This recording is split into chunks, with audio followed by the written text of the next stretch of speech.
Welcome to Tia's Table, where we talk about making fitness and wellness doable for busy women like you and me.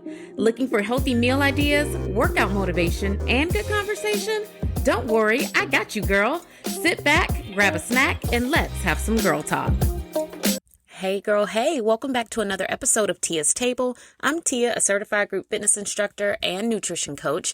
I help women develop healthy habits that align with their health, wellness, and fitness goals. If you or someone you know is looking to live a healthier lifestyle, reach out to me. You can do that by emailing me at tiavfitness@gmail.com, or you can write me on Instagram at tiavfitness. Right now in the app, ladies are logging their workouts. Some of them are logging their meals still, which I love to see the nutrition logs. But overall, everyone is focused on having a really amazing summer, focused on self-care and making sure that we don't forget to treat ourselves very well while we are on a fitness journey. So loving that, loving how we are trying to have like a slower, just easy, smooth summer, because we certainly all deserve that. And we'll talk more about that later on this call. You know, I am at a place right now in the summer where on the one side, I'm like, yay, it's summer break. We don't have to worry about school or go to school. But on the other side of things, I'm literally counting down to when school starts, but not for all of the reasons that one might think. When the kids are home from school, I actually appreciate that so much, because getting up early, taking everybody to where they have to be, and starting your day with like that strong sense of urgency. And even if you're not in a rush, you feel like you're in a rush, like, you got somewhere to be. And it's very important that they get dropped off on time and that you're in the lines on time and like all of that.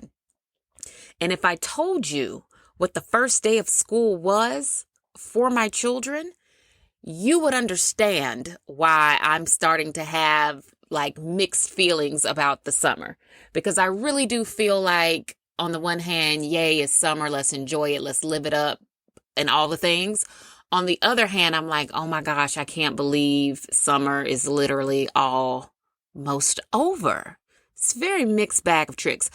But I will say that because these children have so many breaks during the school year, I try to look at things from that perspective too.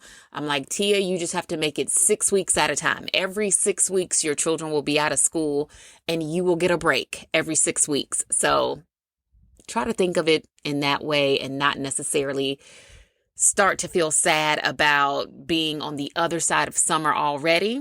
But I mean, as the mom, it's kind of hard not to do that, because at some point I've got to turn all of the summer fun and like all of the summer laziness into back to school preparation. And I feel like we don't talk about back to school really enough. Like back to school and that last month of school, both of those, like they bookend the school year in such a way that it makes it very dreadful. Or at least for me, I'm only going to speak for myself. And for me, like that's a little bit too much. It's a little bit too much. We're either going to have a smooth takeoff or we're going to have a bumpy landing, or the reverse. We'll either have a bumpy takeoff and a smooth landing. And I feel like, no, the school year just doesn't work that way. The school year is definitely very much so.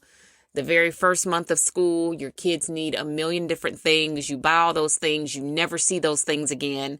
Then also with the first month of school, I feel like every time they come home from school, there is a paper to sign that has a dollar amount associated with it. They need a t-shirt for this. They need permission for that. These fees, those dues, and I joke when I say this every single year, but really, I don't think it's a joke at this point. But I'm like, public school is not free. Public school ain't free. And you know how I know it's not free? Because when they bring home those pieces of paper that say like, oh, this club, that, and blah, blah, blah, blah, blah, there's always a dollar amount associated with it. And I'm like, what happened to the public school of like the olden days? Like back in the day when I was in school, if you were in something, yeah, you may have had to buy like shoes. Like I remember, because I was a cheerleader my whole life. And I remember uniforms being free. I remember like the school would issue you like pom-poms and certain things would be given to you. But then like maybe you would have to buy shoes because of course they can't recycle shoes, right? So you would probably have to buy your own shoes. And then maybe because I was a cheerleader, we would have things that were just optional, things that we really didn't need, but we just wanted them because it was just cute and fun to have them. And so like we would have to come out of our pocket for that. But the basics, what you actually needed to represent the school, all that stuff was free.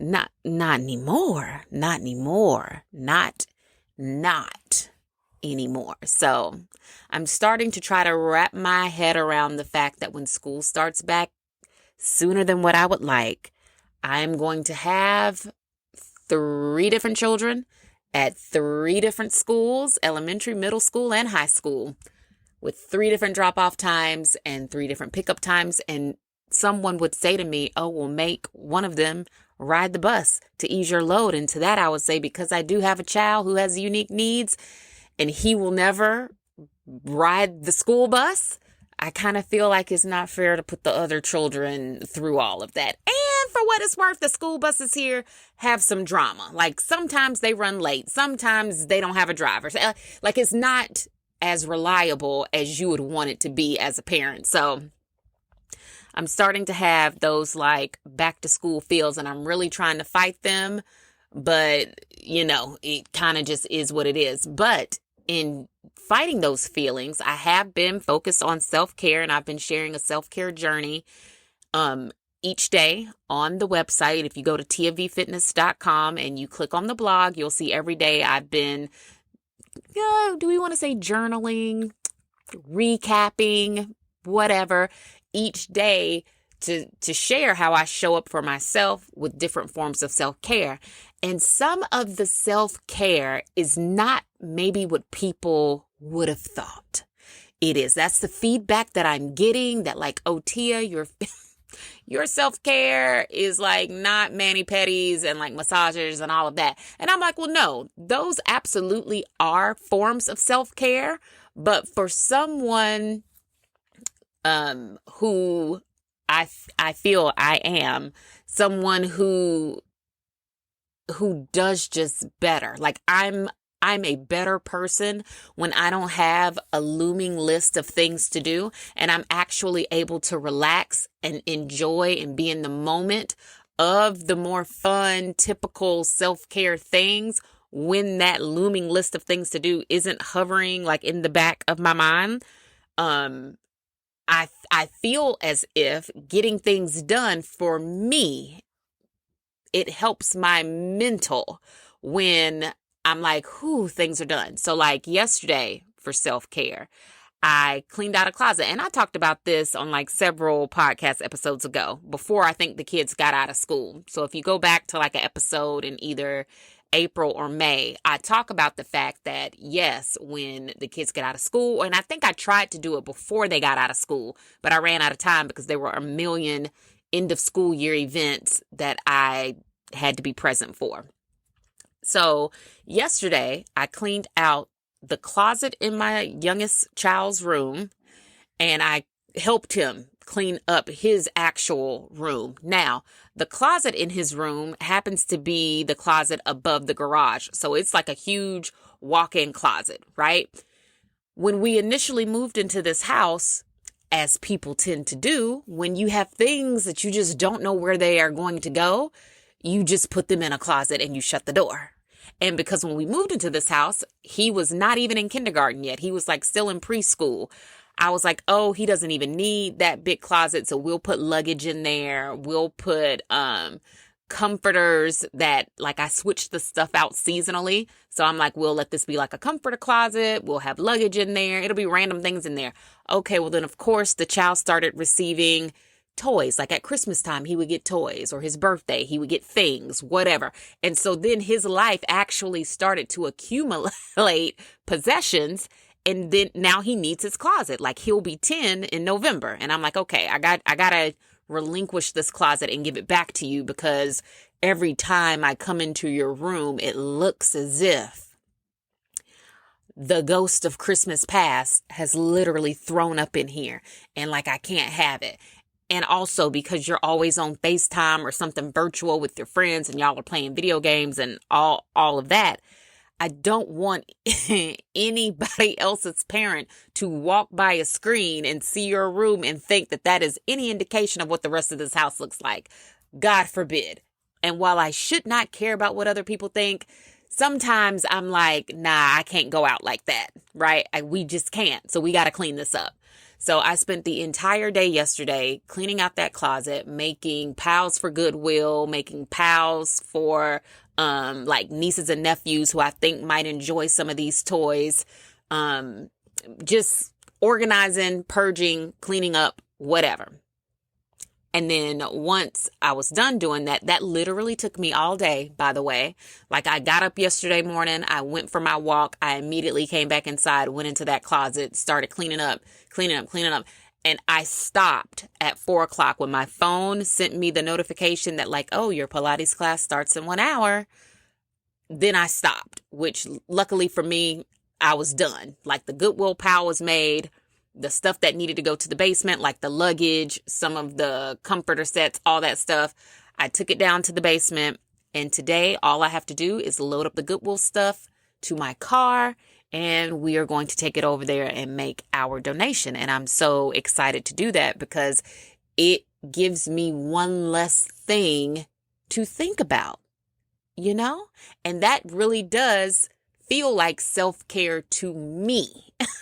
And I've been trying to encourage everybody to do what you feel like self-care means for you. And if it means painting a room or finally gutting your wardrobe and starting to like create a new wardrobe for yourself, or if it means going on vacation, if it means getting rid of something that you just don't want to do anymore. Like I was talking to my best friend yesterday and she and I were both talking about all of the beauty appointments, the nails, the lashes, like all of the things. I'm like, I'm at a place where I really do feel like I want to quit it all. Like I just want my time to be my time. And I want to just be able to relax instead of feeling like every couple of weeks, like I have somewhere to be, which is neither here nor there because I don't think I'd be able to quit everything. I don't think I'd be able to quit everything. And we talked about that, how some things are just hard to give up. Even if we feel like for a certain season, you just kind of want to. So self-care looks different and it feels different and it just is different to everybody. And I encourage everybody for the summer to figure out what self-care feels like to you so that we can develop the habit of building that into our regular wellness routine. And hopefully we can hold on to that when these children do go back to school. And I think what I've learned so far, and we're only on day, 17 of the 100-day challenge. I think what I've learned so far is even though in the moment I might not want to do a certain task, like I hate doing laundry, I hate folding it up, and I hate putting it away. But I got to admit, ever since I cleaned this closet out and it's clear, like I can see everything. I don't have baskets sitting in the floor. I'm not digging through baskets anymore to like look for my clothes. I gotta admit, I feel a lot better. I feel a lot lighter. I feel like I could come in here and actually pick out clothes because now they're all where they should be. And it does feel good to get rid of stuff that you're either just not wearing or doesn't serve you. Now, I probably could go back through this closet one more time and do another purge of dresses.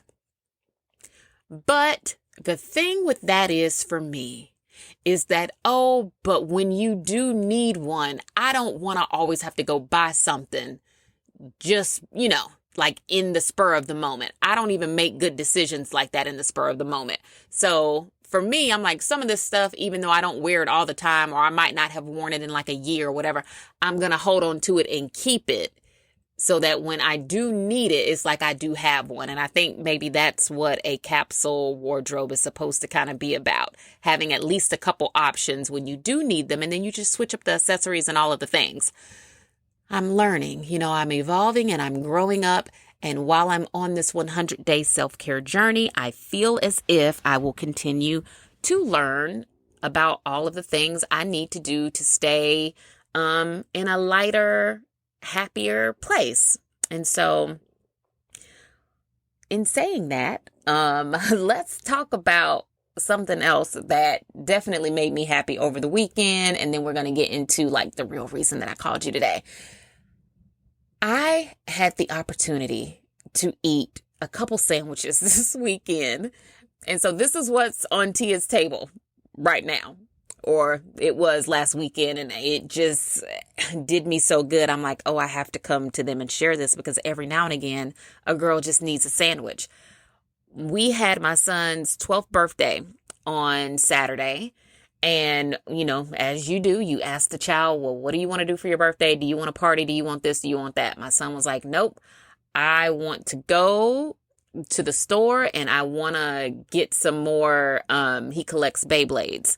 He was like, so I want to go get Beyblades. I want a new stadium for my Beyblades.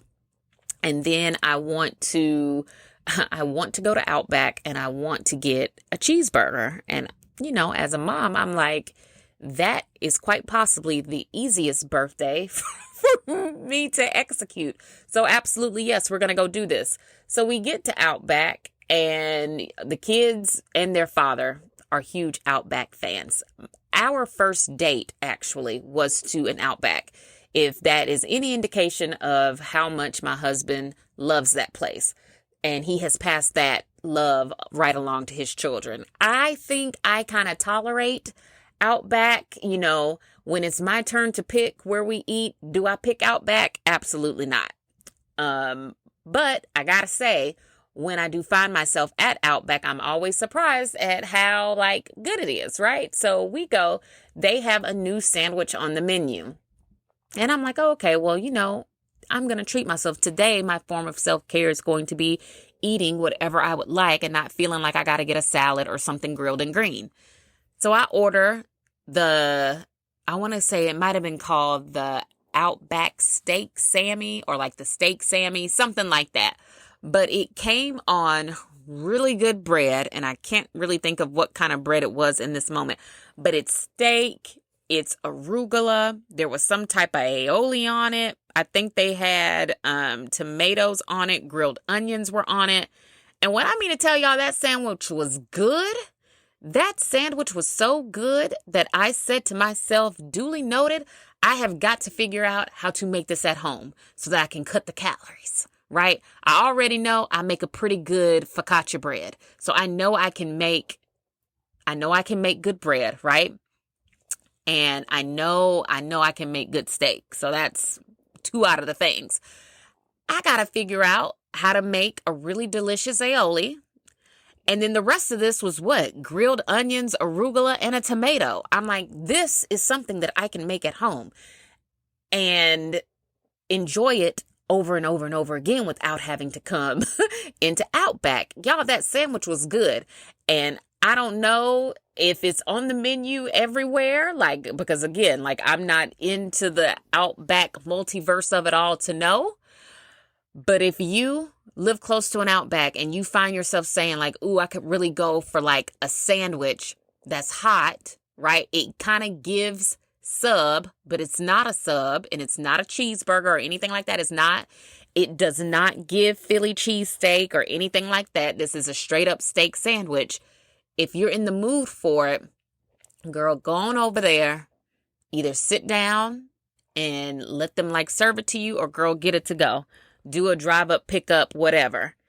And then come back and tell me if that sandwich was not worth whatever it cost. Because, girl, it was good. And it was big. Like, you can probably kind of only even eat half of it at a time. And then the other half of it, I did have to bring it home. But it was delicious. When I put it in the microwave and I had that second helping of it later on that day, it was just as good as it was sitting in the restaurant. So that's my first thing. Then, of course, the next day is Father's Day. For Father's Day, all my husband wanted was a big sub sandwich, which I think says a lot about the food choices that get made around here. He wanted a sub sandwich, so I I was like, yes, absolutely. I will order you a sub sandwich from somewhere. And because I don't want to go to more than one place, everyone will get a sub sandwich of their choosing. I will pick it up. I will bring it back. And that will be Happy Father's Day to you, my good sir. He got the Italian something or another from Jersey Mike's. And because I was not in the mood to make another decision about food, I was like, you know what? Whatever you order, I'm going to just hit 2. And we'll just get 2 of them. And oh my gosh, you guys, I had forgotten about how good those kind of sandwiches are. Like the actual cold sub sandwiches. And maybe that's because I had been getting my sandwiches from Publix, which no shade at all. Publix makes a phenomenal sub sandwich if you can get one. Because first of all, the lines are like super long. Second of all, when you get up to the front, and this could just be my Publix near me, I feel like sometimes the fixings for the sandwiches are a little low, like because they are so busy, which is great for them, but not so great for the person ordering the sandwich. And so I don't know. I feel like, sometimes Publix can be a little hit or miss here lately, but I think that's because it's just gotten so popular. I had forgotten totally about actual sub restaurants like Jersey Mike's, right? That sandwich was so good. I could only eat 2 sections of it before I was like stuffed to capacity. But the 2 sections of it I ate were absolutely delicious. And I made a mental note to myself, yes, Tia, in the future, whenever you're looking for something to eat, or if you want a sandwich or whatever, remind yourself that these places do exist and you don't always have to make your own sandwich.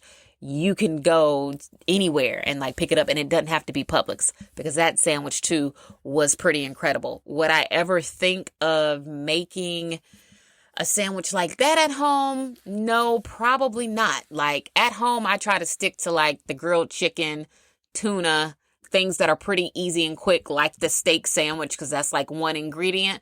When you start having like pepperoni and salami and prosciutto and like all these things on a sandwich, I feel like it's cheaper for me to just go buy one.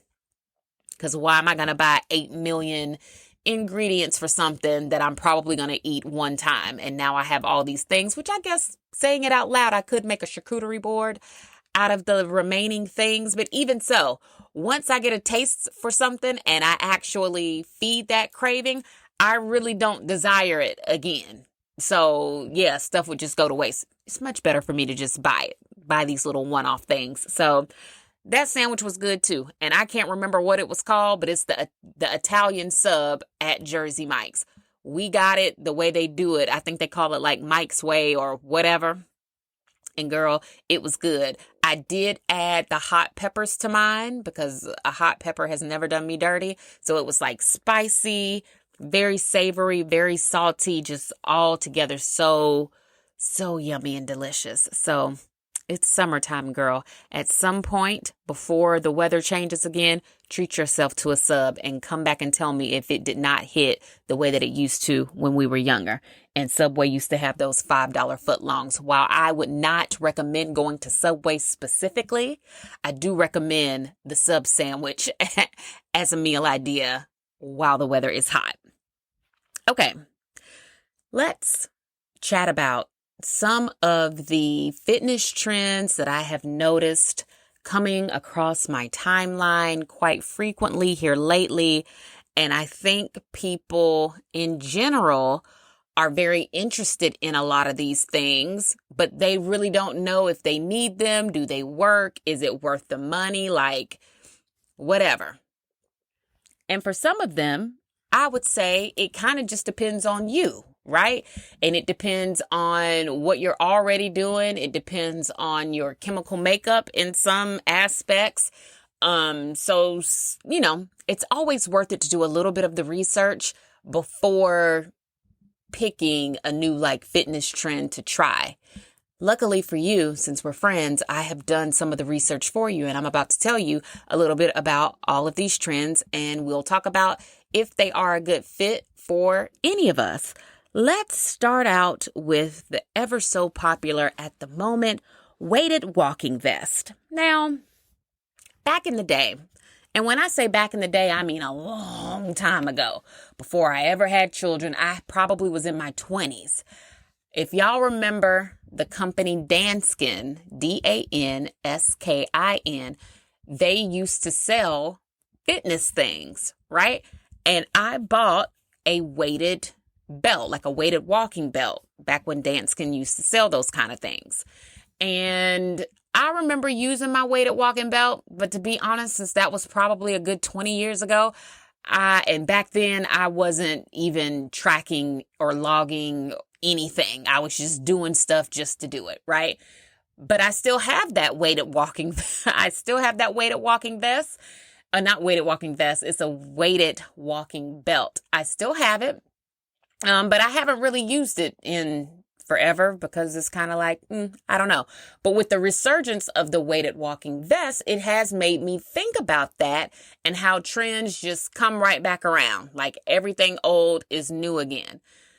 People are very interested in the weighted walking vest, and I think it's because the people who are using it and sharing it report that it does make a big impact on their walk. Now, if you're going to use the weighted walking vest, some of the things that you can probably expect would be an increased calorie burn. Maybe you would have a higher heart rate, which helps you get that higher calorie burn. It would probably help with some sort of strength training, maybe for your lower body, maybe for your core, if you're using really good form when you're walking. And if you're going to use a weighted walking vest, I highly recommend you either fixing your walking form or focusing on your walking form a whole lot when you're walking, being very mindful of it, because if not, and you start using your lower back a little bit too much, you're going to create a problem while you're trying to solve one, right? And my suggestion would be to start light and then work your way up. So if you've never walked with a weighted anything before, I would say start very light and then do some sort of progressive overload, which is very normal in strength training. That's what we all should be doing. So when I was out on my walk yesterday, I was thinking about that because I don't walk with anything. Like I just get out there and hit the steps.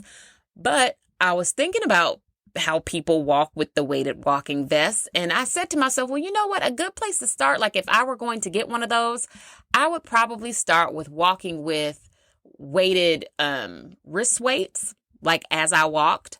Or maybe I would do ankle weights as I walk just in the beginning, because that's going to add 2 pounds to your walk. See how that works out for you. See how that feels. And then add weight and work your way up to a weighted walking vest. So maybe I would start out with my wrist weights. Then I would start out with ankle weights. And so now we're wearing both of those at the same time. And then I would progress up to the weighted walking vest if I were going to use them. And I say if, because I don't think that that's a good choice for everybody. I think it really just depends on the kind of training that you're doing. If you're someone who walks on a flat road every time you walk, and by flat road, I mean there are no hills. There's no resistance whatsoever in your walk, then I think a walking weighted vest would be good for you, right? Because you will add resistance where there is none. I think if you're a person who already walks either hills or maybe you're hiking, or maybe you do interval training where you walk, but then you also run at some point, I would strongly encourage you to think about if what you're doing even needs any more intensity, because sometimes we can kind of do too much, trying to get too much too soon, right? And what that will do is that will cause you to have some type of either chronic soreness or maybe even chronic muscle fatigue, because you are adding resistance where really none is needed. And so when people have asked me what do you think about the weighted walking vest? I'm like, ooh, I don't know if that's for me. I'm not saying it's not good. I think it's great for the people. Like I said, if you walk flat roads, or maybe you walk, not that you walk slow, but when you get out to get your steps, you aren't necessarily power walking. Let's say you're just taking like an nice, easy breezy stroll. I think it would be good for people like that. But when people have asked me like my personal opinion on it, I'm like, oh, I really don't have like a place to speak from with that, because where I walk is full of hills. Like my neighborhood is extremely hilly. So every time I get out there to walk, it is already resistance built into that for me.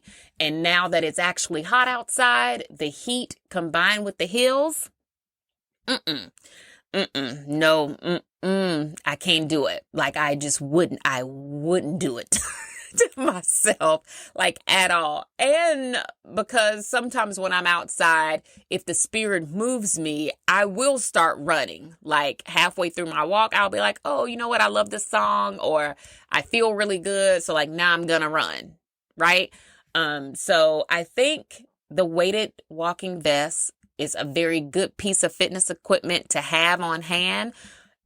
Anytime you do want to increase the intensity of what you're doing, I would just say to make sure your walking form is really, really good. Like stay out of your lower back. Make sure you are properly hydrated. Make sure you are taking really good care of your knees and your legs when you do your recovery. And I would say to make sure you get a walking vest that does evenly distribute the weight of the vest, so that you're not like heavier on one side than you are the other. You want the weight to be even across the board. So that is what I think about the trending weighted walking vest. The next thing that I think has been very popular, I would say for some time now, but I think it's more mainstream. Like more people are starting to be open, I think, to trying it now, is creatine. Now, creatine is something that your body produces naturally. I don't know if people know this or not. And the only way for you to know how much of it your body is creating is to have lab work done.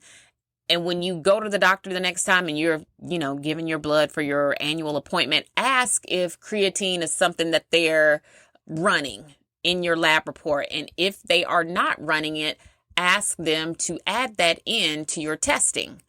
Once you find out how much creatine your body is naturally producing, then and only then do I think you should maybe have a conversation with your primary care physician or whoever you talk to about supplements. Maybe you have a registered dietitian or whoever, your personal trainer. Talk to them about the use of creatine for you specifically to find out if it is something that your body needs. Now, people who use creatine and the people that make creatine claim that it helps with muscle gain, it helps with brain function. Of course, it makes you stronger. It helps you recover a lot faster and easier from a workout. It regulates blood sugar. And so it has a lot of pros. Some of the cons or drawbacks to using creatine is that some people have reported that it will cause fluid retention. It may cause excessive sweating. It might cause you to gain weight, but I think when I read that, I say, well, of course you're going to gain weight if you're also retaining fluid. That's going to make you weigh more. If you are bulking up, like if creatine does make you gain muscle, that is going to make you gain weight. And I know for some of us here, we don't want to gain. I know y'all don't want to gain weight, and y'all really don't care where that weight comes from. I have learned, and I feel pretty safe saying this. Sometimes when I tell people, oh, girl, you didn't gain weight, like your body is just transforming fat into muscle, they say, Tia, you can keep that speech for somebody else. I want the numbers to go low. Like I want the numbers to drop. I don't care. Like I don't care. So if mentally seeing your scale, either what you guys probably would call a plateau, if you see that number staying the same, or you see it going up by 1 or 2, if that's going to bother you, girl, I don't know if creatine is for you. But some people report that it does make you gain weight, even if it's what I would call the good kind. Some people have reported dizziness, nausea, vomiting, and diarrhea. And so I would say if you're going to use creatine, make sure you get a good one, like do your research, read reviews, Definitely talk to your doctor, all of that, to see if it is a good choice for you. Now, this one is, again, something that people have asked me about, and I'm like, ooh, girl, I don't have a place to speak to for that because I don't use creatine. My body naturally is already producing creatinine at the higher level of the range that you can be. So like, let's say if the range for creatinine in somebody's body is like 0.5 to like 1.0 or whatever the range is, I'm already at 1.0. So like, it would not serve me to go ahead and add creatine on top of that, because if you are already producing quite a bit of creatinine and then you add creatine on top of that, what you are telling your body is you're okay with your kidneys being a little damaged. And that would not be okay with me. So, and this is also why I have to drink like way more water than what I think I'm physically able to consume in a day, which is a whole different conversation. But definitely before you take any type of new supplement like creatine, please review your lab work and make sure that you are not already producing a high amount of whatever that is.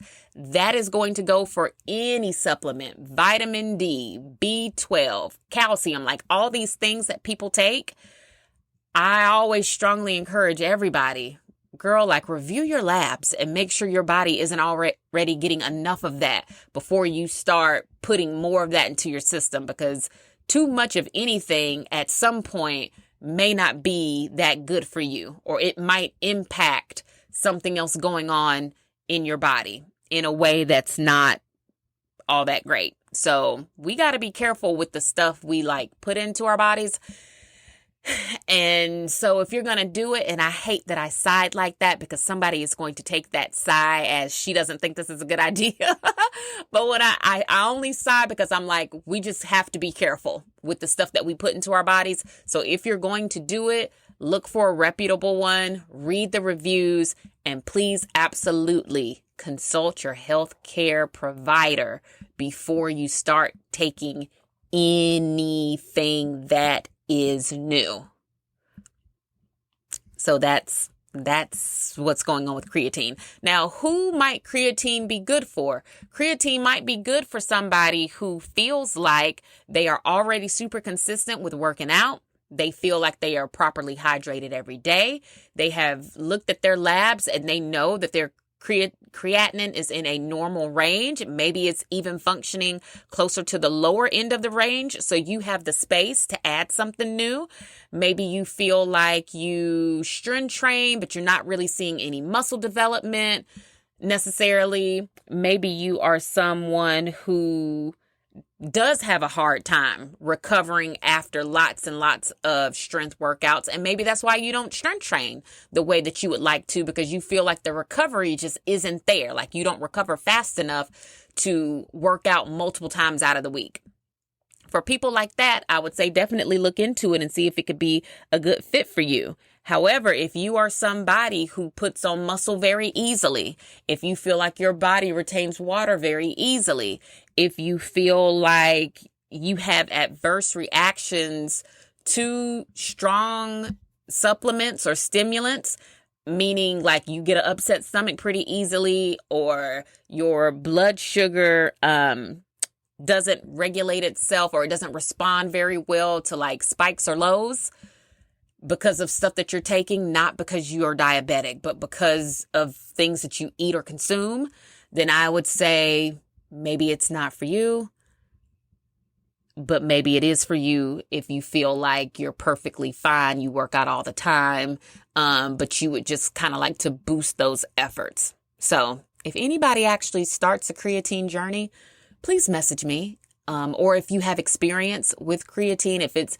been like a positive supplement for you, please reach out to me and I would love to hear your story, or maybe even have you on the podcast to share your story with everybody, because the more we hear people talking about things and how it's helped them, the more normal it becomes, and it takes kind of some of like the scary out of it. So reach out to me if you have been taking creatine for quite some time and it's been good for you.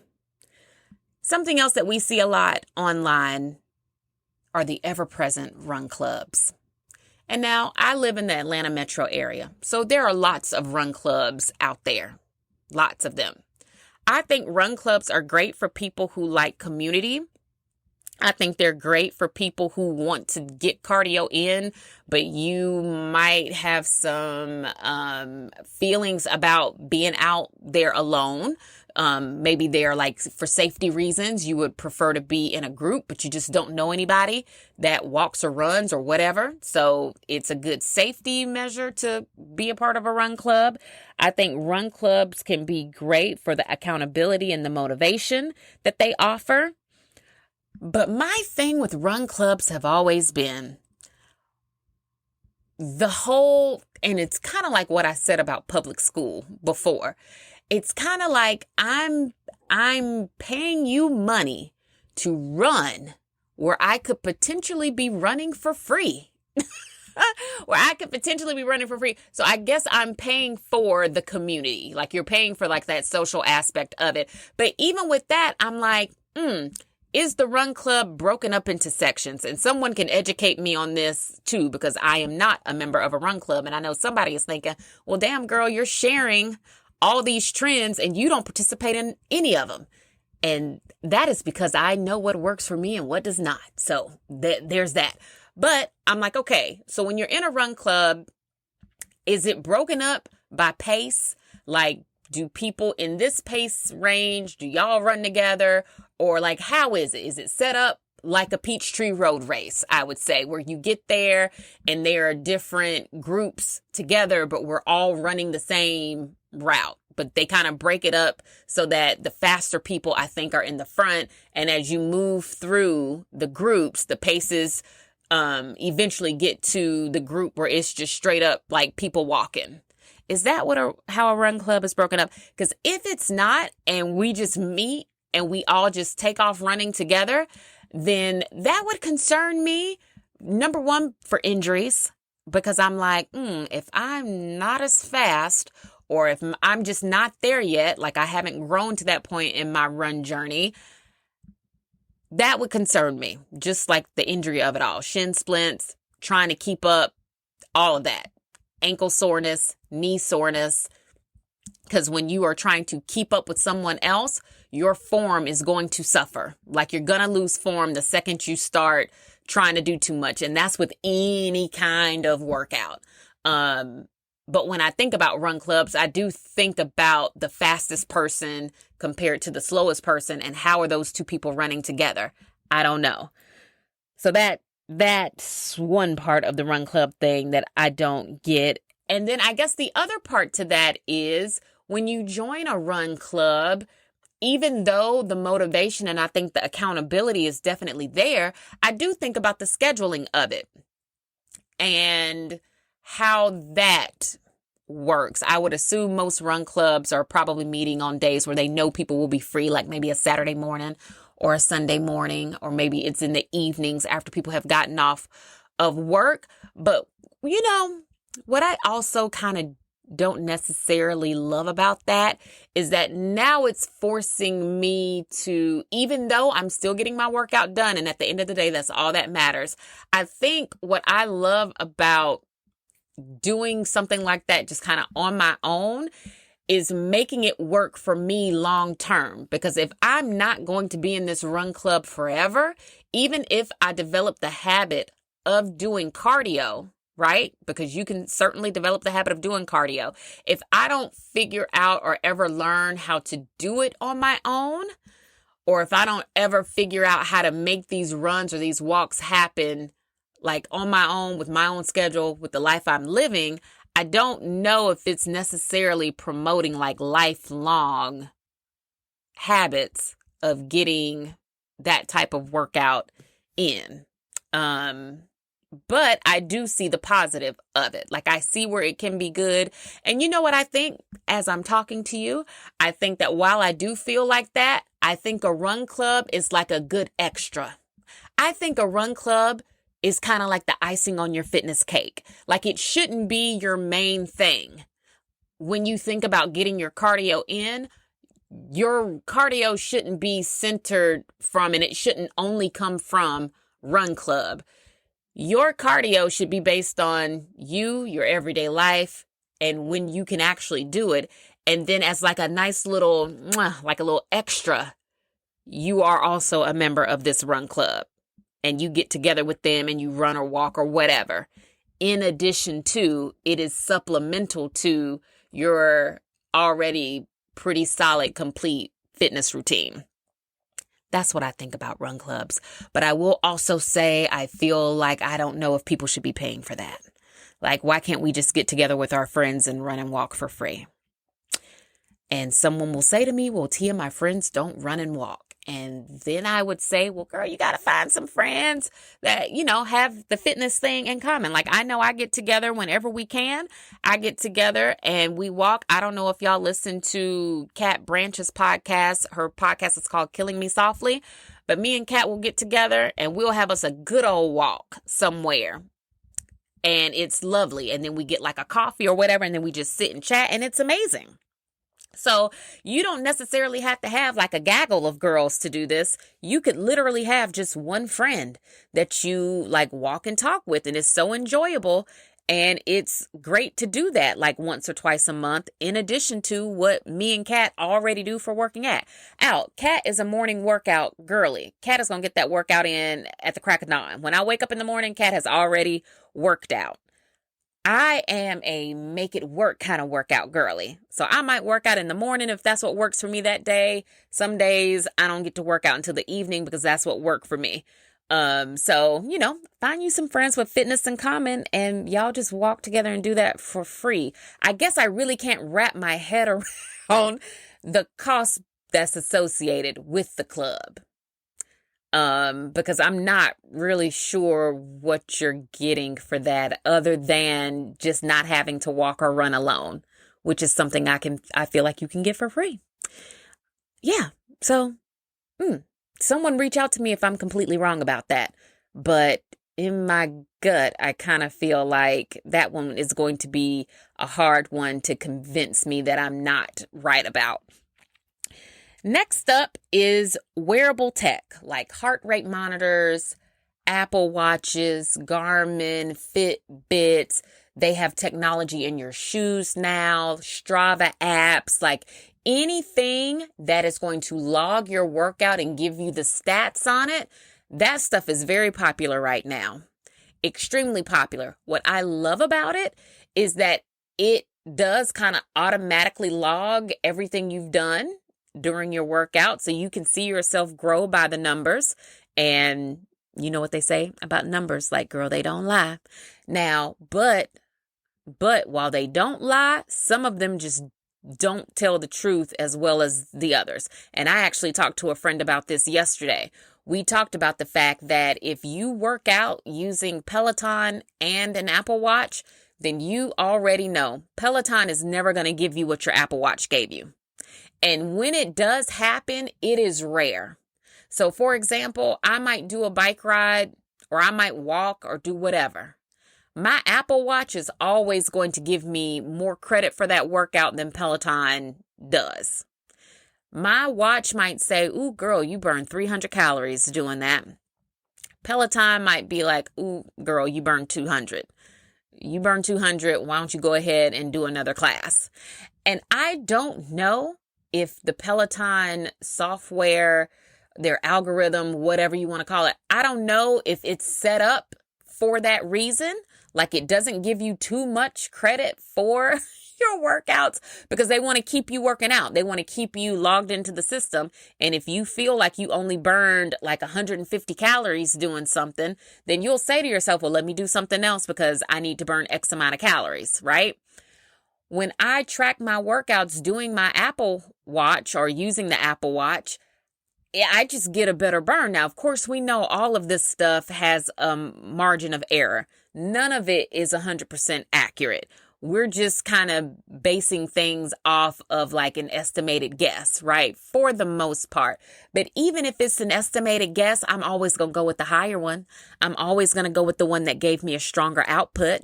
I'm always going to go with the one that's patting me on my back a bit more than the other. And so that is where Peloton kind of fails me, because I'm like, what do you mean? I just let Alex turn me every which way but loose on this bike. And you're going to tell me I didn't even hit 300 calories burned? And just FYI, when I do cardio, I'm trying to burn at least that much. Like, for the exchange of time, I want 300 calories. And I don't care what kind of cardio it is. If it's a bike ride, if it's a walk or a run, I'm probably going to say, yep, I've done enough when I hit that 300 calorie marker, because I know the rest of the day I'm still going to be moving around, and I know I'm still going to do some type of strength training. And that just works for me and agrees with me. So when I do something like a organized class of any kind, if I don't burn that much, I'm definitely side-eyeing that whole situation, because I know for myself, well, I could have walked the hills in my neighborhood and I would have easily touched my 300, right? So I don't know, but I feel like wearable tech is extremely motivating. I feel like whenever you have something that calculates a streak for you and it shows you how many days or how many weeks or how many months you've been active, I know that that tends to encourage a lot of people to keep moving. I think most people really like being able to go back and see, well, when I first started working out, I was walking however many miles and it took me however long to do it. But today I'm able to walk, a longer distance in that same amount of time, which means I've gotten faster. I think technology can be used for some really good stuff when it comes to the fitness journey. Some apps even have the capability for you to like put in your shoes. So, for example, I have those on clouds, which I need another pair of them already because they're starting to squeak or whatever when I walk and run. But I have on clouds. Now, had I logged my on clouds into, I want to say like maybe the Nike app, which the Nike app does let you put in shoes that are not Nike.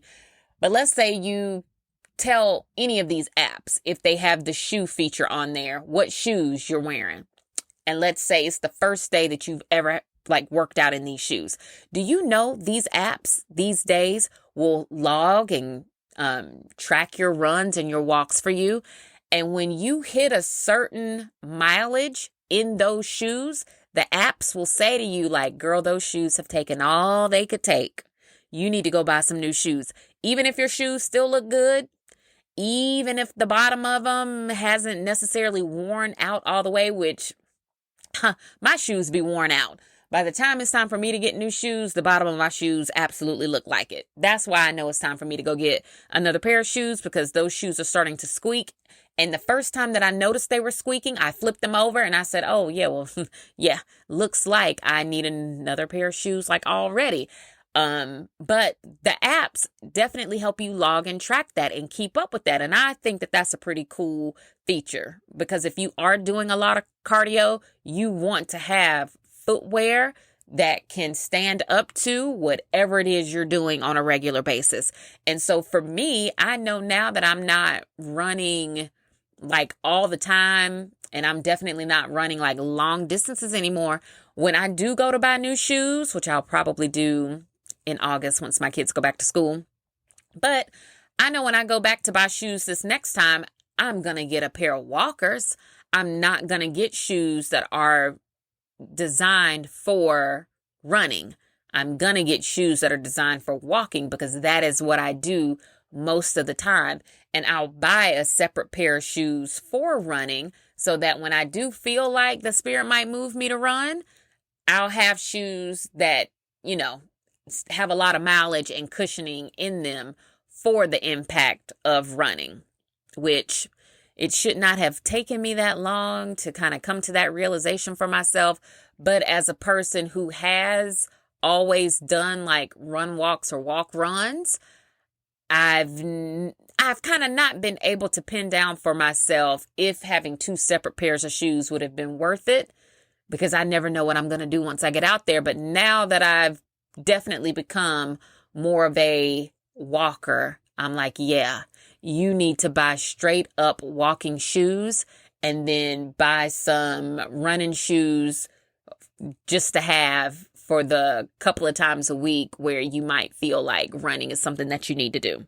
But I'm really loving wearable tech when it actually works. Especially some of the stuff that tracks your sleep. I think sleep is still something that people are sleeping on, pun very intended. I feel like people are still not really grasping how much sleep helps your entire fitness journey. I don't care if you're eating perfect. I don't care if you're working out to the best of your ability and you're hitting all those workouts with maximum effort. If your sleep is trash, your body is not going to be able to build the muscle and burn the fat and help you recover the way that it needs to for you to see results. Sleep is huge when it comes to this whole thing, because while you're sleeping, that is actually when your body is doing all of the work. That is when it's molding you and sculpting you and burning you and shedding you and doing all the things that you wanted to do. And you have to be getting really good quality sleep in order for that to happen. So if you don't track your sleep, or if you don't have like tech, I think even some mattresses now kind of track that kind of stuff. If you're a person who doesn't sleep well, I would say start focusing more on your sleep logs, especially if you know for a fact you're working out and you're eating really well. I would say start putting a little bit more of your attention into your sleep routine to see if getting better sleep doesn't help you see results in other areas of your fitness routine. Something else that's super popular right now is the Hydrox fitness competitions. I think people are starting to see them on their timelines, but maybe people don't necessarily know what they are. The Hydrox competition is a global competition and involves running and functional fitness. It is accessible to all fitness levels and to all people. But what I don't think I realized about the Hydrox competition is that there are actually 8 1-kilometer runs in the competition in between what you see the people doing online. So I know for me, I hadn't seen anybody running in any of the clips that I see, which I guess makes sense because those wouldn't necessarily be the most exciting clips to watch. But you see people like flipping over tires. You see them doing lunges. You see them doing burpees. You see them like tossing that ball. You see them doing all kinds of stuff. But in between doing all of that, those people are also running, which now makes sense to me, like why this is considered such like a hard thing. And I don't think it's necessarily something that is competitive amongst the people doing it, which of course I'm sure for some people it is. But I think what I really do like about the Hydrox competition is that it's really good for you to do it for yourself. Like it's a good competition for self. So like you might do it one time and you see what your end time is. And every time you do it, of course, you want that time to get shorter and shorter, which could be fun. Like I could see, especially if I was still young, right? I would see this as like a fun thing to do, maybe with some of my girlfriends. We do this, and see what our numbers are each time. Similar to maybe running some type of race, but I could see where this would involve maybe less training than running like a marathon or a half marathon. Not less training in that you wouldn't have to train for it at all, but I would say less training as in I feel like when people train for races, that takes months and months and months and months and months. And for this, I feel like you would just work out. Like you just need to work out doing some of the exercises that are similar to the ones that you would do in the competition. Make sure that you can actually run 1 kilometer without stopping, and then just see what your time is at the end.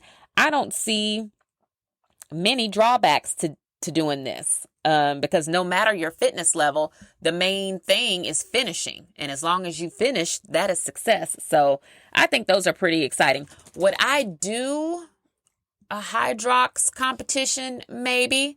I could see me giving that a shot. I have never looked into doing one.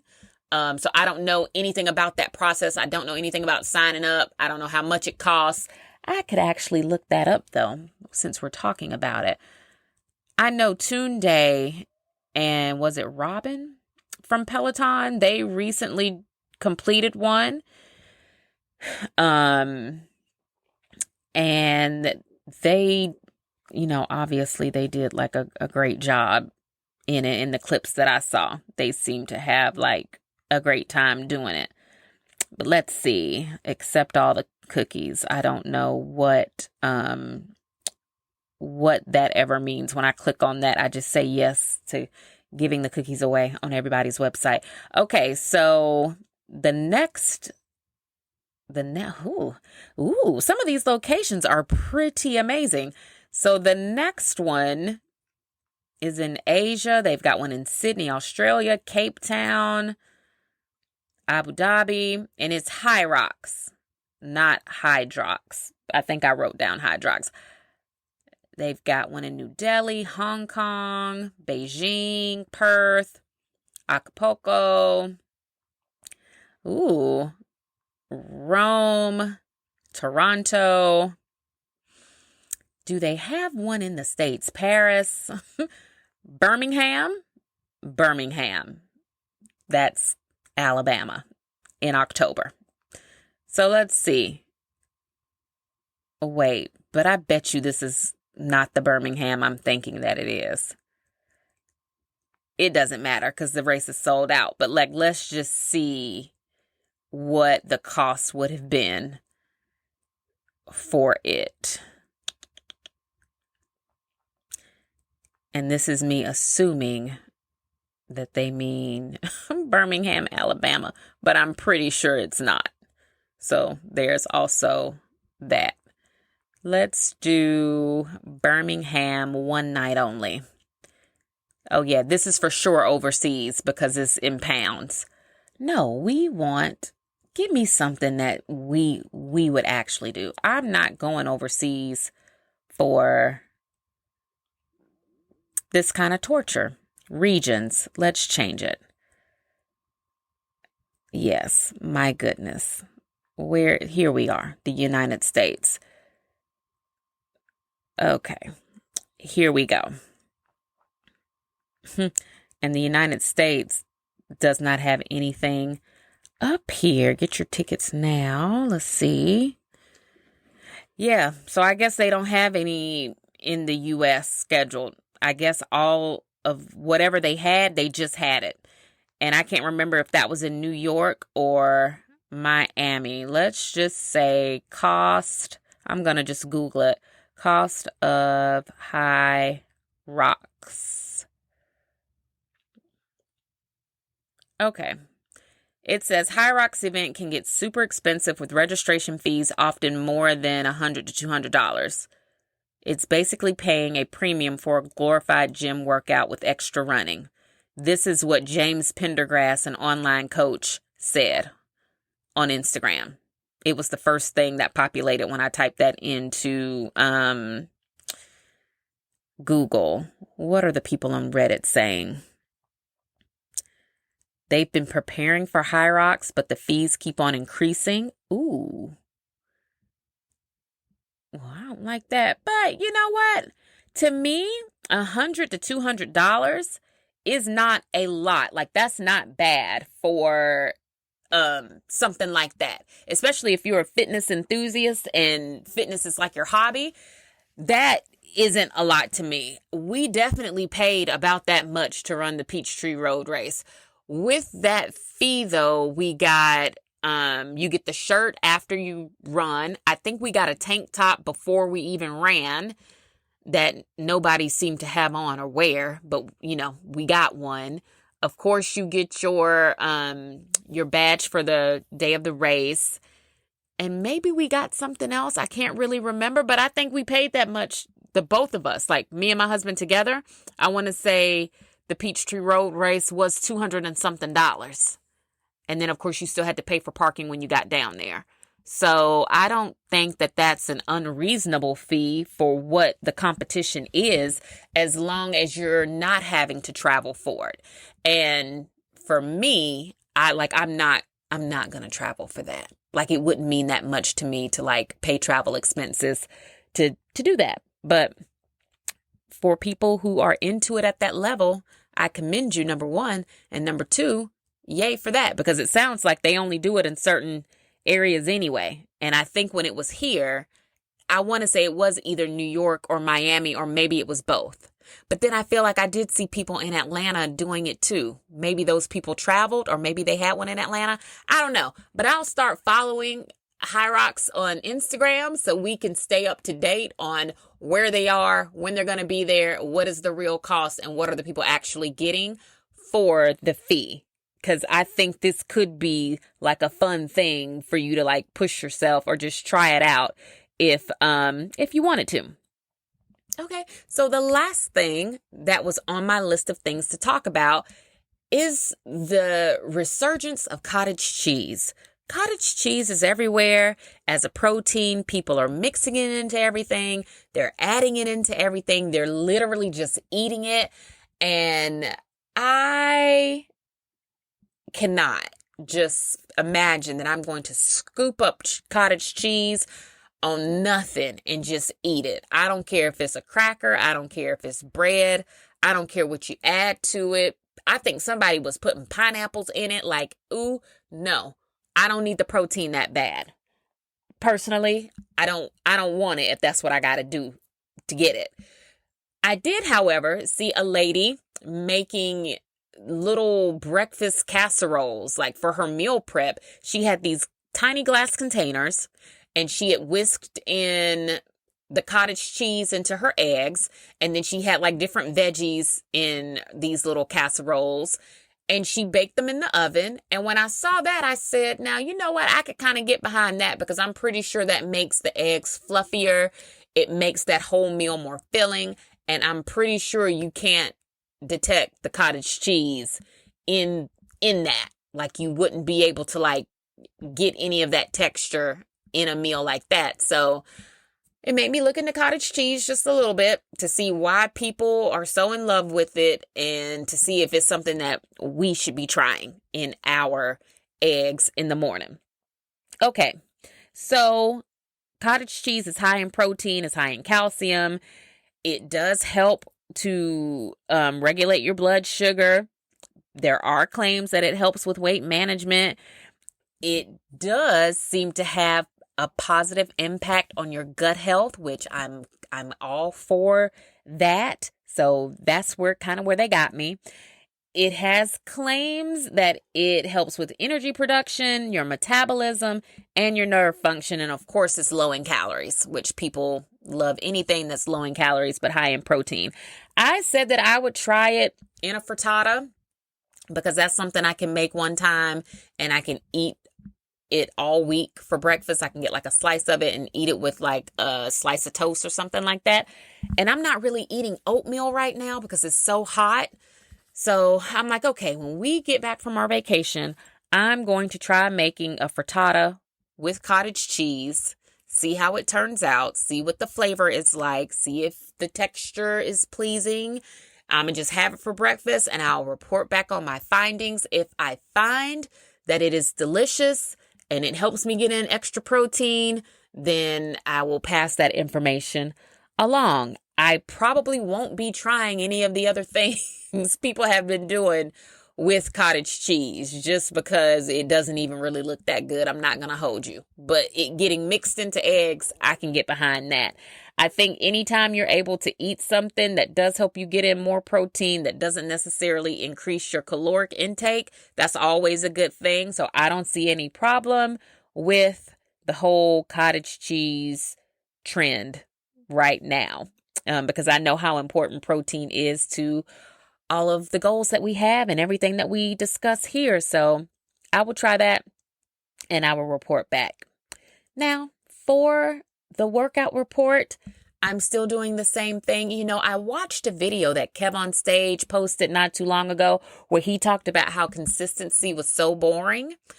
And I fully agreed with him. I actually reshared his video in my Instagram story, which is big for me because I don't tend to share anything a man is going to say up there because just for so many reasons, right? But I reshared that, number one, because I'm like, okay, Kev, everything that you've shown us about who you are tends to be a stand-up guy. So I'm going to go ahead and repost you. Now, let Melissa come out and say, you done something foul, and I'll act like I never knew. I will act like I never knew you.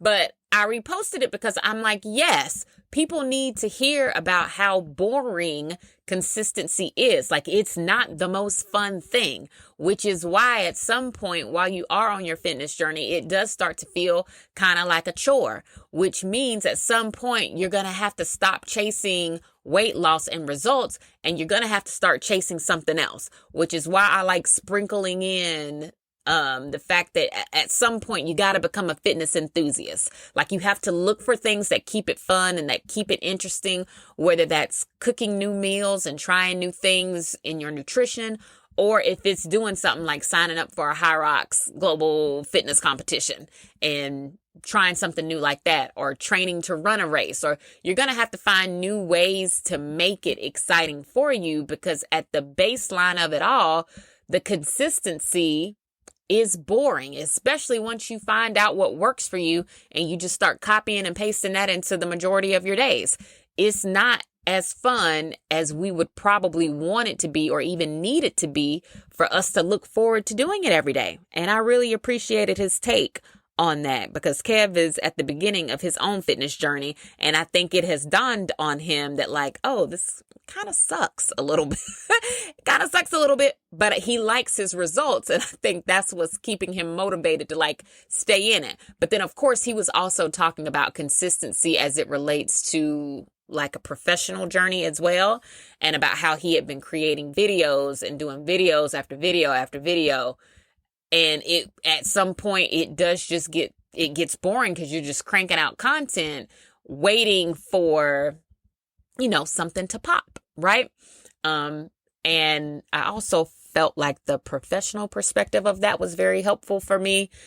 And maybe that's something we can talk about later if we have time too. But I wanted people to see someone else say, like, hey, it's not the fun that you think it's going to be. And you have to kind of accept that in order to move forward in your fitness journey.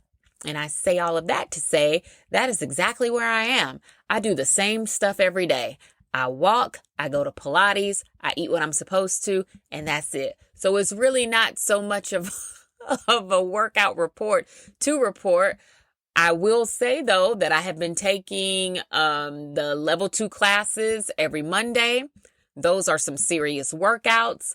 Afterwards, I can feel my body. The next morning when I wake up, I can feel my body. Like, those classes really do push you and they challenge you, and you can feel all of your muscles. And I think that class in particular, combined with walking, is a very good sweet spot for me. So I've just been doing that, and I'm going to do that all summer, because I really don't want to even switch up my routine or my schedule until kids go back to school. Now, I will say that on Wednesdays, because I try to only go to Pilates on Mondays, Wednesdays, and Fridays.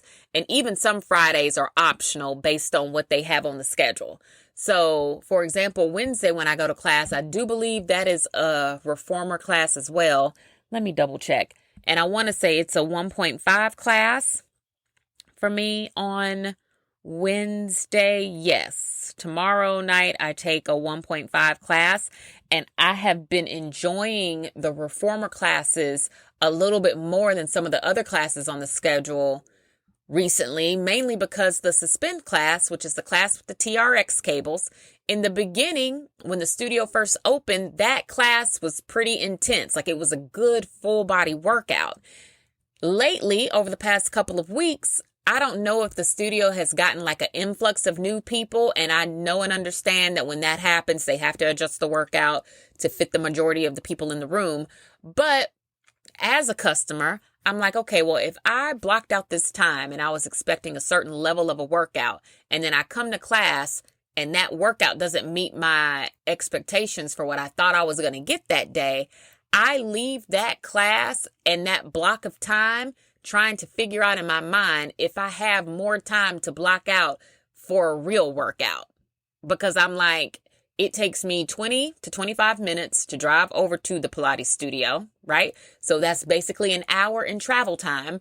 And then the class itself is 50 minutes with a couple minutes to clean the stuff down, and then you walk to the front and get your shoes and stuff. So that's basically an hour. So if I'm giving this 2 hours of my time during the day, chances are I have already walked before even coming to Pilates. So I don't have more time in my day to like work out again because this particular class didn't meet my needs because of the varying fitness levels in the class. And I was talking to my husband about this, and he was like, well, it sounds to me like you just got stronger, not that the class isn't as good as it used to be. And I'm like, well, two things can be true. Maybe I have just gotten stronger, so that particular class just might not be for me until they offer an advanced version of it.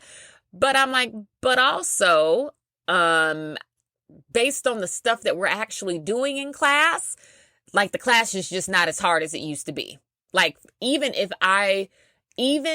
for a person who is strong, the way that class used to be formatted and the exercises that they were picking for that suspend class, it was just a more, I would say, maybe intermediate level class in general, which it should be because it is a 1.5 class.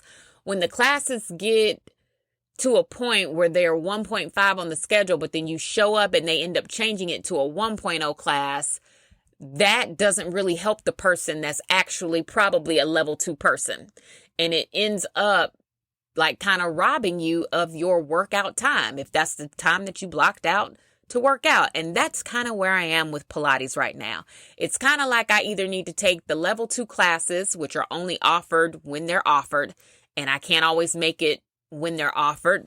But so far I've been able to go consistently on Mondays. So it's kind of like I either need to stick to that or I need to stick to the Reformer 1.5 class. Now, there is a class on the schedule called Control, which does not involve the Reformer at all. And it is a really good class. It's a really good burn. But again, the time of day that class is offered is just kind of like it either doesn't work for me. But the one time during the week that is offered that I could actually go, I just have feelings about going at that time because it's on a Sunday morning. Like it's first thing on a Sunday morning. And so then I'm just like, so if you're a person that goes to church, how does that work? Like how? Because one cannot be in two places at one time. And I dare not choose Pilates over going to church. And then it's kind of like, yeah, I don't know. Like I just have feelings about that, which there are multiple church services. You could also watch church online, but I'm like, ooh, it's not that deep for me. Like it's not that deep. And I feel like if it's a Sunday that I have decided that I'm not going to go to church, then then you're not going anywhere because that's how I was raised. Like what you're saying, if you're going to stay at home and watch church online, you're going to do everything from the internet that day. And if you get it, you get it. If you don't, you don't. So I don't know. I just have issues with the whole Sunday morning of it all because that's such a good class that I'm like, ooh, why don't y'all move that class to like later in the afternoon on Sunday? Why are you offering it during peak Sunday morning hours? I don't know. But that's kind of where I'm at with that. I feel like lately some of the classes that I go to have definitely been worth my time and my money. And every now and again I'll go and I will definitely say to myself, well, gosh, I'm so glad I walked before I came to this. Or I'm so glad I decided to run today or whatever, because this really didn't meet what I felt like my body needed for today. So that's a little bit of what's going on personally. We actually talked one day in Pilates about all of the things that people do to stay in shape. And it was very eye-opening to me to hear all of these very different women talk about all of the things that they do to stay in shape, how much money they spend every month, in order to be in shape or have different things at their disposal that they can use. And I said to myself, oh my gosh, like women really do either have an intense level of pressure like on us to be a certain way, or my goodness, it takes all of this just to be in shape. And somewhere, either in the fitness industry or the healthcare industry, I'm not sure which one, but somewhere in there, somebody really screwed us all over. Because why should it take all of this? And why should it cost so much for us to just feel good about ourselves and also be healthy? Like, people are really making money off of us.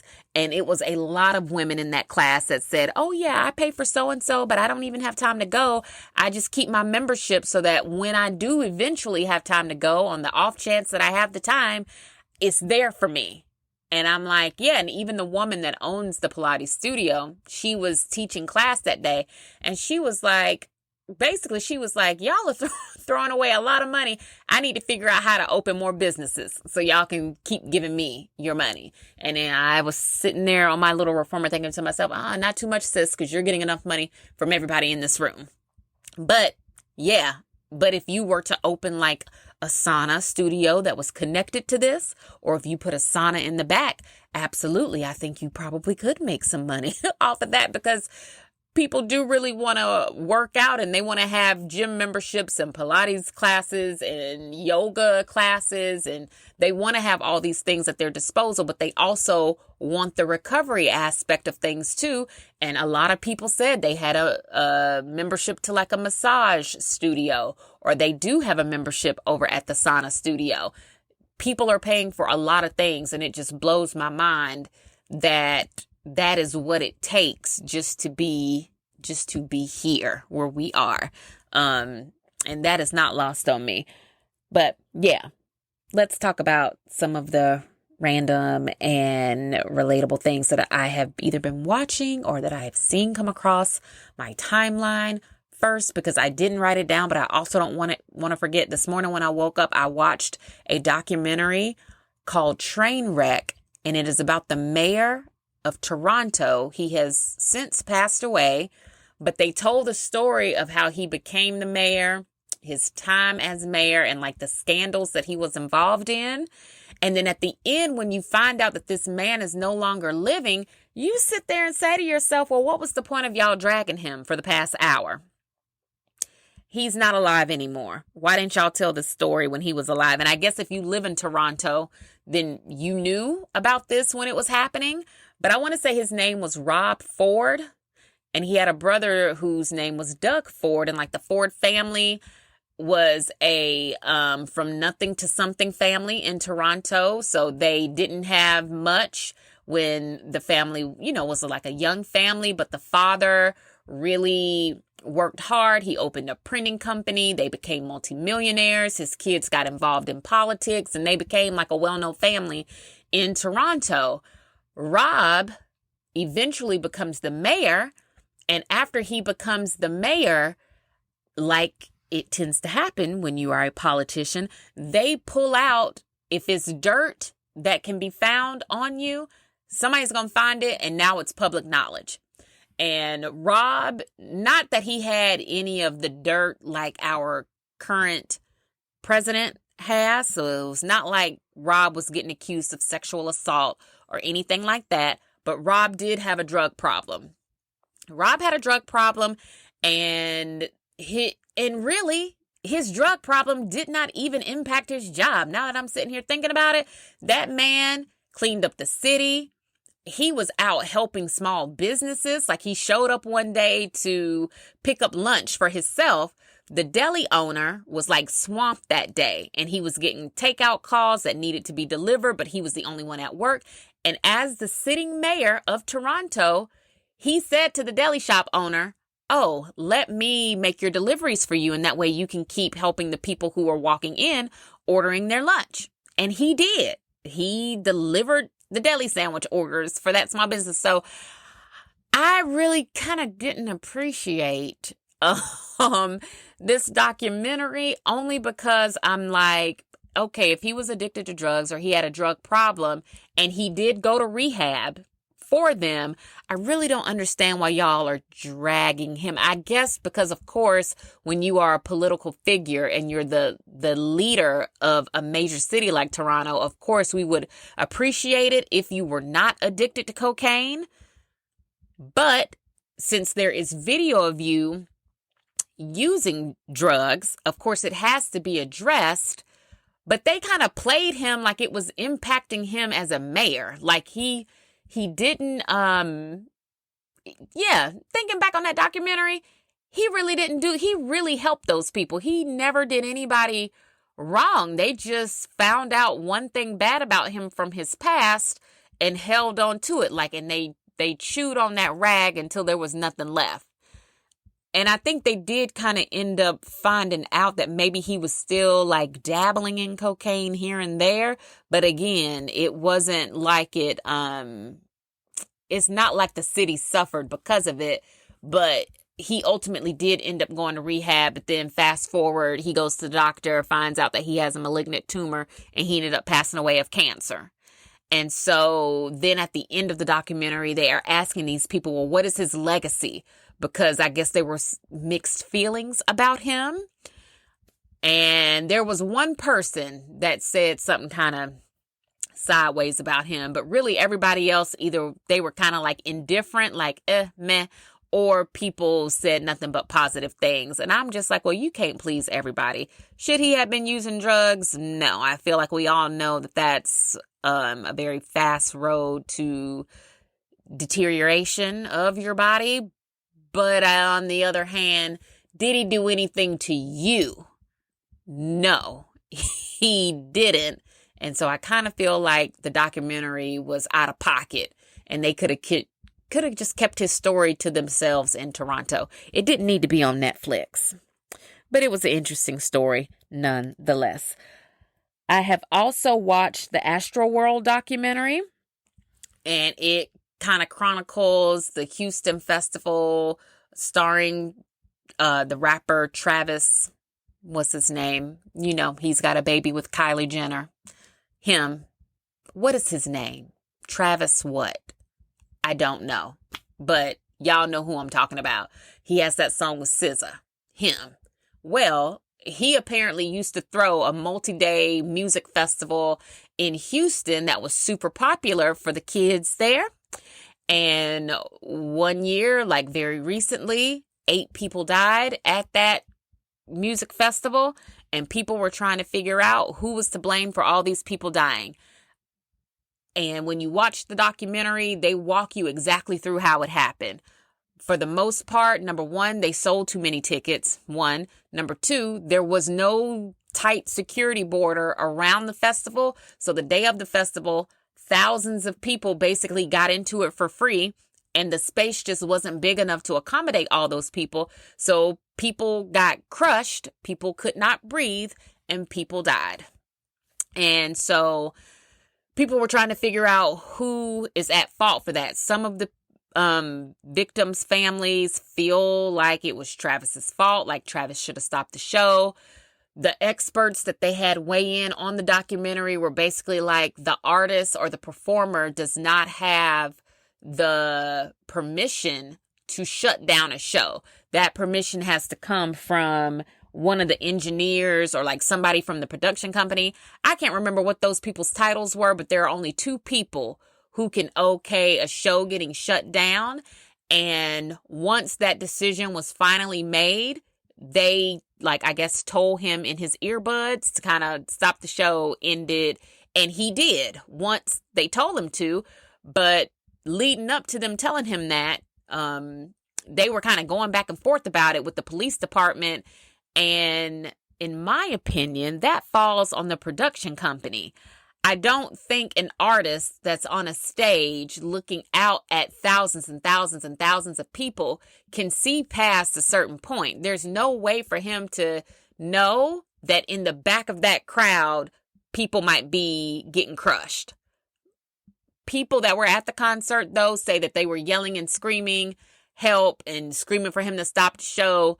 But again, if you are a concert goer, you know that it's loud in there with the And I can imagine that when you are on the stage, the sound is very loud. Then the sound of the crowd is very loud. So I don't know if he really could have heard any of that. Like, I just don't think that he himself is responsible for what happened. I do think, though, that was a production company thing.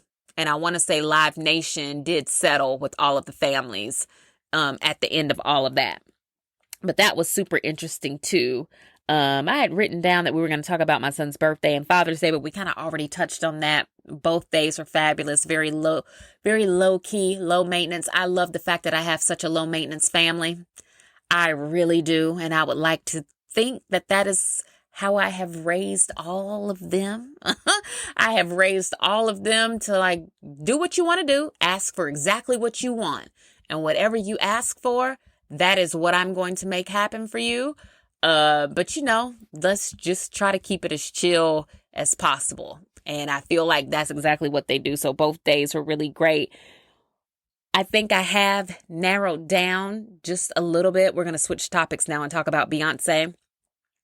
I think now that the tour has started, and while I still have not been watching clips from the show, like the show itself, I do still follow her on Instagram. So I have seen her costumes, right?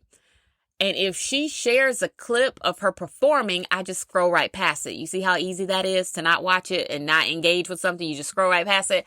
But I have been looking at all of her costumes. And now that I've been seeing her costumes, I feel like I've narrowed down my outfit ideas to 3 different things. I'm either going to do something lacy, which I really don't think I'm going to do that. That would be like my third option.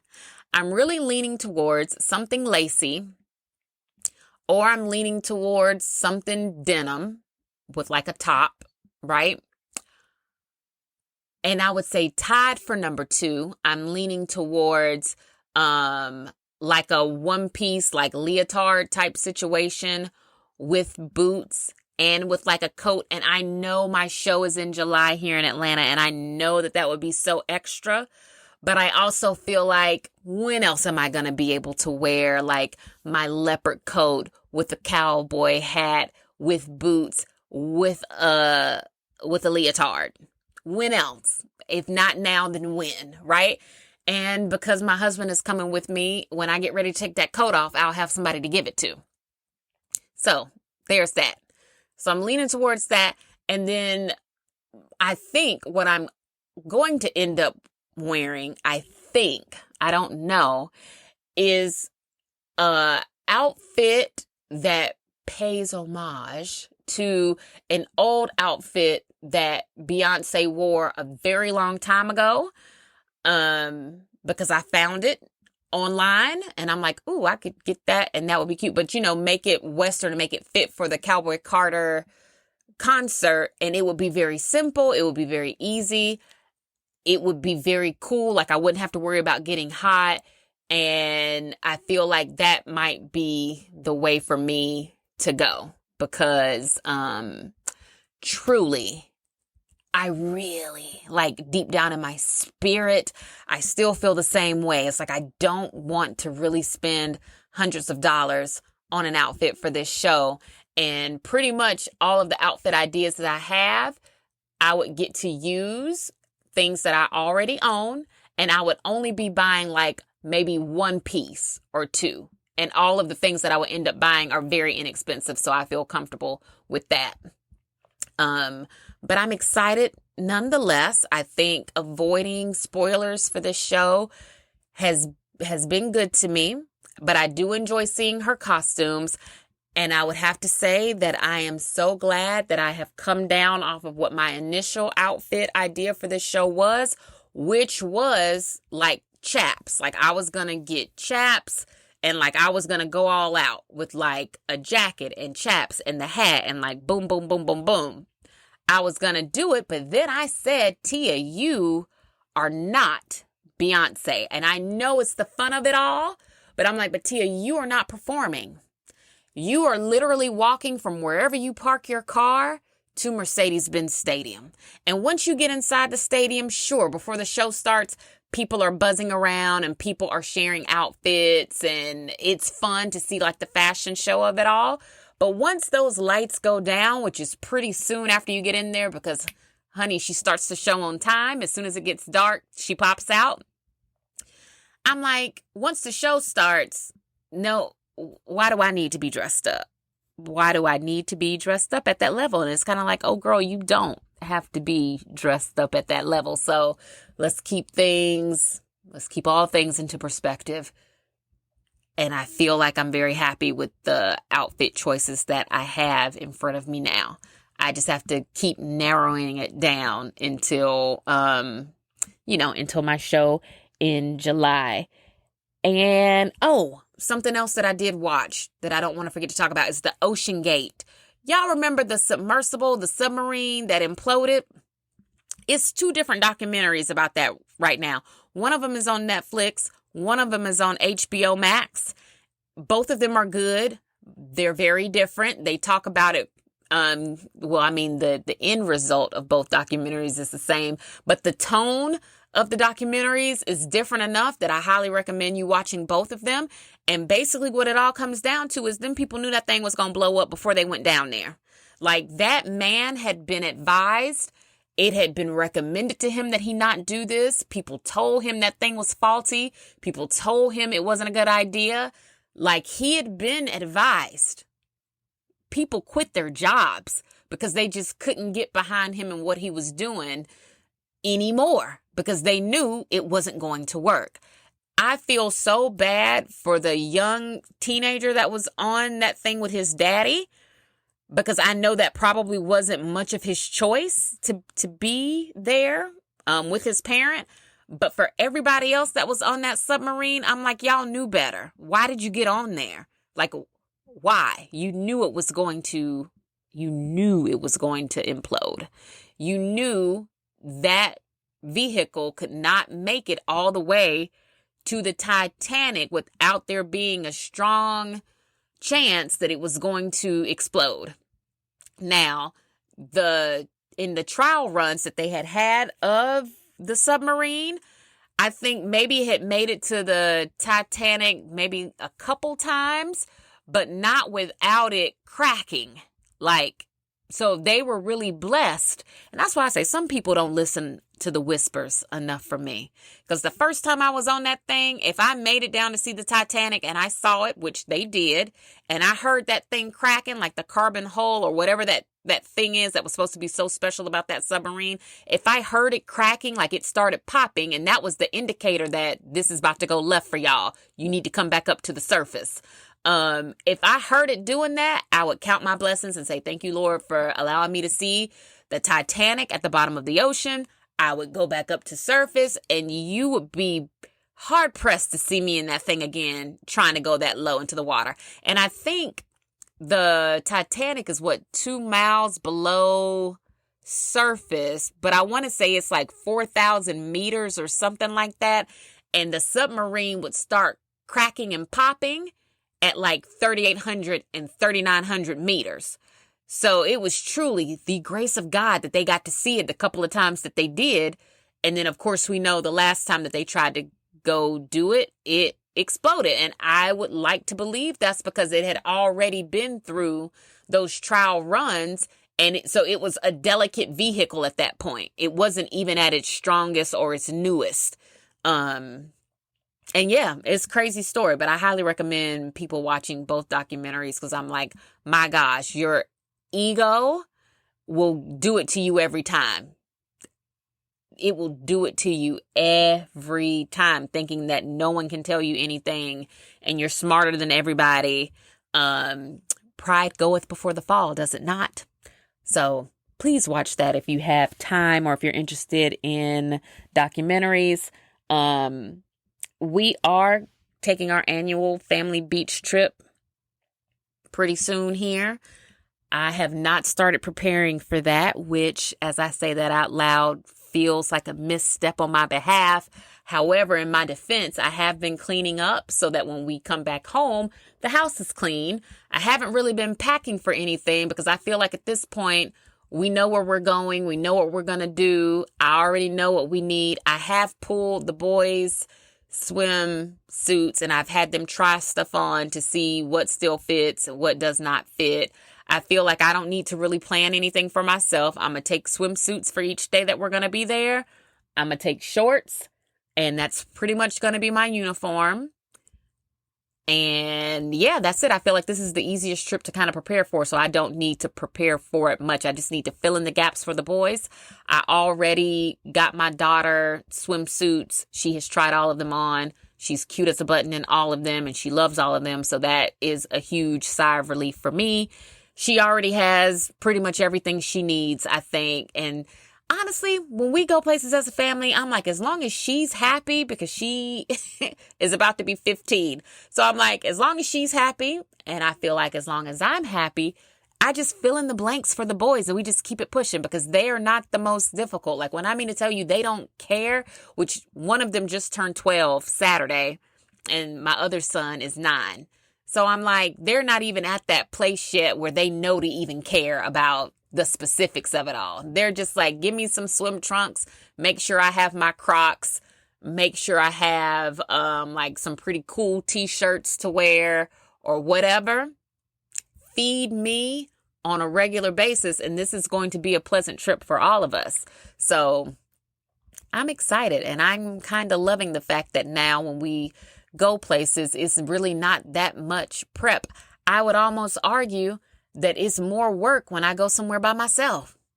When I'm going somewhere without these children, I think that is more stressful to me than anything, which even with that, I think when we went on our couples only trip in March, I think I prepared for that a lot better than I have in previous years. And because of that, the next time we go somewhere and it's like couples only, it's just like me and him, I don't even think that's going to be a stressful thing for me. Because at this point, I'm like, no, I have enough swimsuits to pick from.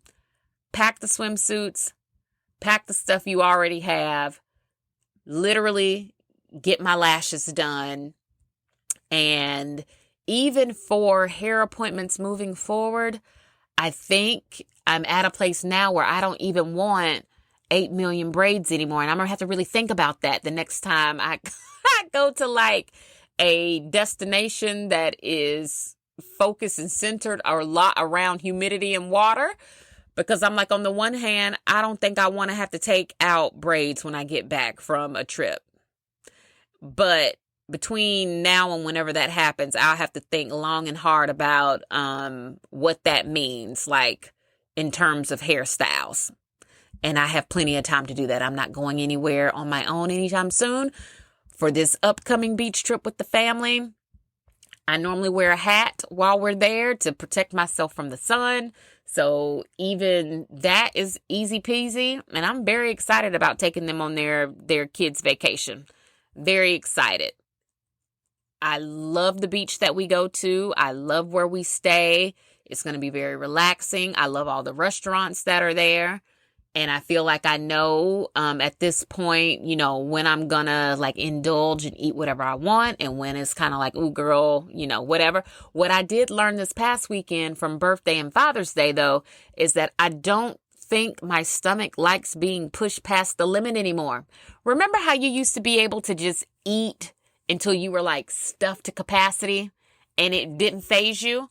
I don't think I'm there anymore. I think now when I meet my stomach's limit, if I push it past its limit, just being greedy, I will pay the price for that. And I don't want to have to do that on vacation. So I'm excited about eating at all of the places, because we only get to eat there once a year when we go to the beach. And I'm ready. I feel like I need a little break from the rain in Atlanta. So at some point, I will be preparing for that. Today, I'm going to load all that stuff that's in the hallway up, and I'm going to take it to Goodwill to get it out of my house. And once we do that, I'm going to go to Costco and pick up some wings. They want, it's a restaurant here called JJ's, but they want homemade JJ's for dinner today, which I appreciate, because sometimes JJ's puts way too much of that special powder on top of of the food. I think it's lemon pepper seasoning, but it's like a powdery substance. And sometimes I feel like they do too much with it. But I'm like, yeah, y'all want fried fish and fried chicken for dinner? I can do that for you. So I will stop at Costco, pick up some chicken wings, come home, cook the things, and we will have a very relaxing Tuesday afternoon here at the home front. And I will figure out how to sprinkle some of my self-care in there. I think today for self-care, though, I am going to walk at some point.